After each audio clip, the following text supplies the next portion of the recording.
Les championnats de France en salle se sont déroulés le week-end dernier à Aubonne. Assia El Hanouni effectuait son retour à la compétition. Nous avions rencontré la multiple championne paralympique avant son départ pour Pékin. Portrait de cette athlète malvoyante âgée de bientôt 28 ans. La fédération française avait décelé son potentiel il y a quelques années maintenant. J'ai été repérée dans le sens où ils avaient remarqué que j'avais du potentiel. Pas tout de suite de haut niveau, mais que j'avais du potentiel. Mais qu'il fallait travailler. Et moi, j'ai pas compris ça. J'ai compris tout de suite. Je me suis fait repérer, donc je me la pétais. Je me disais, c'est bon, je suis championne. Et donc j'arrivais dans les compètes sans entraînement. Je gagnais parce que ce qu'il faut savoir, c'est qu'à l'époque, le niveau handisport, il n'y avait aucune fille. J'étais à peu près la seule. Et donc je gagnais tout le temps.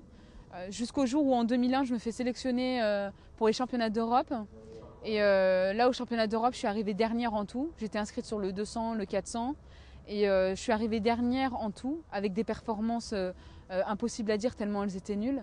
Et à partir de là, j'ai décidé comme j'aime pas rester sur un échec, j'ai décidé de m'entraîner 2-3 fois par semaine pour en mettre plein la vie à mes concurrentes.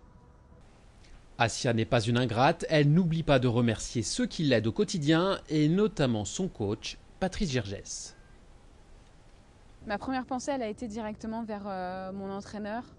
Pourquoi ? Parce que c'est lui qui a fait tout le travail en amont, qui a su voir où j'irais en 2004 et tout de suite, c'est la première pensée. Assia s'entraîne avec des valides et participe à de nombreuses compétitions à leur côté. Elle est même considérée comme l'une des 6 meilleures françaises sur le 800 mètres.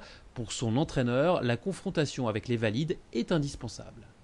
L'intérêt qu'elle a dans s'entraîner avec des athlètes valides, c'est justement de ne pas se cantonner à faire ce qu'elle sait faire, parce que c'est vrai que lorsqu'on est d'un niveau comme Assia, elle pourrait se cantonner à gagner en handisport et pas à rechercher à exprimer le meilleur d'elle-même.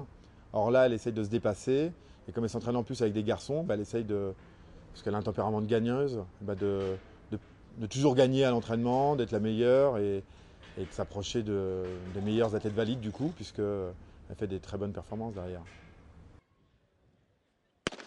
On me dit tout le temps qu'en tant que quadruple championne olympique, on n'a plus peur de rien. Mais au contraire, c'est quand on attend beaucoup plus d'une personne qui est championne paralympique qu'une personne qui arrive comme ça.